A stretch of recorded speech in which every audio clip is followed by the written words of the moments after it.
Bismillahirrahmanirrahim. Assalamualaikum warahmatullahi wabarakatuh. Hai, saya Ari, and I'm a sysadmin wannabe. VirViewer adalah sebuah tool minimalis untuk menampilkan konsol grafis virtual machine. Akses ke konsol menggunakan protokol VNC atau SPI. Biasanya saya menggunakan VirViewer saat tidak memiliki akses SSH atau tidak bisa menggunakan konsol command line, atau tidak ingin menggunakan tool dengan full management fitur seperti Virt Manager, atau hanya sekedar ingin menggunakan alternatif lainnya selain tool-tool yang di atas. Untuk menggunakan VirViewer, cukup dengan menjalankan perintah command line dengan format virt strip viewer spasi options spasi ID atau UUID atau domain name virtual machine. VirViewer mendukung QEMU, KVM dan SEN ya. Tapi karena saya di sini menggunakan QEMU KVM atau menggunakan KVM, saya akan memberikan contoh bagaimana menggunakan VirViewer untuk menampilkan konsol grafis virtual machine di KVM. Jika KVM-nya berada di mesin lokal, misalkan domain name virtual machine-nya adalah Ubuntu 20.04, maka perintah yang digunakan adalah VirViewer strip 2 kali connect, kemudian QEMU -2/3 kali sistem dan nama domain virtual machine itu Ubuntu 20.04. Prakteknya seperti ini.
VirViewer memiliki interface yang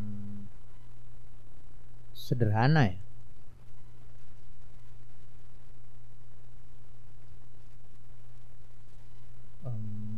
Nggak banyak fiturnya. Saya biasanya menggunakan VirViewer hanya untuk mengakses konsol saja, walaupun VirViewer juga memiliki fitur-fitur seperti send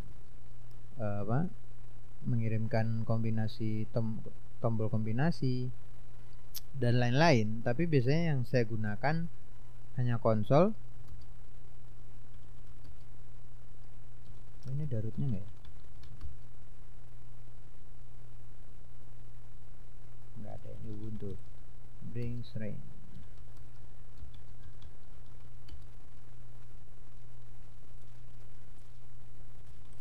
Seperti ini. Atau paling fiturnya lain yang saya gunakan adalah zoom in, zoom out ya, buat displaynya ini. Atau mengembalikan ke normal. Zoom in itu pakai Ctrl plus atau Ctrl shift sama dengan ya. Kemudian untuk zoom out itu menggunakan Ctrl minus, dan untuk mereset ke tampilan normal itu menggunakan Ctrl 0. Untuk melihat key bindingnya atau keyboard shortcutnya apa aja bisa dilihat di menu pada bagian kanan atas, kemudian keyboard shortcut itu. Terus lain paling ya screenshot jika sedang membuat dokumentasi atau ingin mengcapture pesan error pada konsol untuk ditanyakan ke forum atau Telegram.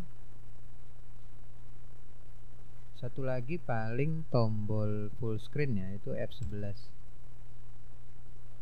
Mungkin itu fitur-fitur yang biasanya saya gunakan.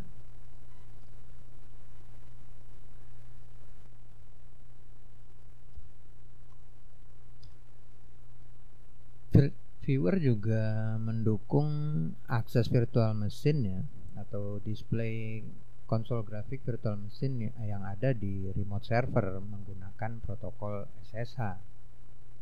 Untuk menampilkan konsol grafis di remote server menggunakan SSH, cukup ditambahkan plus SSH pada perintah command line setelah hypervisor yang digunakan. Nah, kalau sebelumnya saya menggunakan long option untuk melakukan koneksi, maka di sini saya menggunakan short option ya, biar ngetiknya lebih pendek ya. Jadi cukup strip C, bukan strip 2 kali connect. Ini juga bisa. Selanjutnya, karena menggunakan SSH tentu saja harus ada kredensial SSH-nya. Kalau tadi di contoh sebelumnya saya langsung menggunakan setelah /3 kali ini langsung menggunakan sistem, maka sekarang harus menggunakan user at hostname atau IP ya, atau ini kredensial SSH yang digunakan. Kemudian nama domain virtual machine-nya. Sebaiknya di remote server dikonfigurasi passwordless SSH terlebih dahulu ya, menghindari request password saat menggunakan viewer. Sayangnya saya saat ini tidak ada virtual machine yang di remote server yang bisa saya jadikan contoh. Nah, selain passwordless SSH, untuk mempermudah penggunaan juga bisa menggunakan SSH config ya. Mengurangi pengetikan lah, yang kalau tadinya pakai kredensial hostname user at hostname atau IP. Nah, jika menggunakan SSH config ya cukup menggunakan hostnya saja di sini, disesuaikan dengan SSH config-nya ya. Lalu biar makin pendek lagi juga bisa menggunakan alias ya. Saya coba contohin di sini pakai alias. Jadi misalnya yang tadi Ubuntu ya, ini sama, walaupun saya tidak melakukan SSH tapi sama, jadi yang SSH juga bisa. Misalnya saya kasih alias viewer server 2 gitu Ubuntunya, terus perintahnya ya sama ya, viewer connect. Kenapa kalau alias saya pakai long option ya? Karena biar lebih semantik aja, biar gampang terbaca ya. Tapi kalau mau menggunakan short option juga bisa ya. Kemu sistem Ubuntu 20.04 seperti ini. Lalu VVS 2 sih, jadi pengetikan lebih gampang. Kalau sekali kayak gini ya nggak terasa ya. Tapi kalau manajemen beberapa server dan sering, biasanya sih admin ya hampir tiap hari lah ada aja yang dioprek di server, sebaiknya pakai alias. Dan tentu saja aliasnya diletakkan di bus RC mungkin ya, atau bus ya, ditambahkan ke ke file konfigurasi selnya lah. Kalau pakai bus ya bus RC, atau pakai ZSH atau apapun sel yang digunakan, diletakkan di RC filenya atau di file konfigurasi aliasnya. That's it ya. Kesimpulannya, viewer bisa menjadi sebuah alternatif untuk mengakses konsol grafis ya, atau untuk mengakses konsol virtual machine. Semoga bermanfaat. Sampai jumpa lagi di video-video sysadmin wannabe lainnya. Wassalamualaikum warahmatullahi wabarakatuh.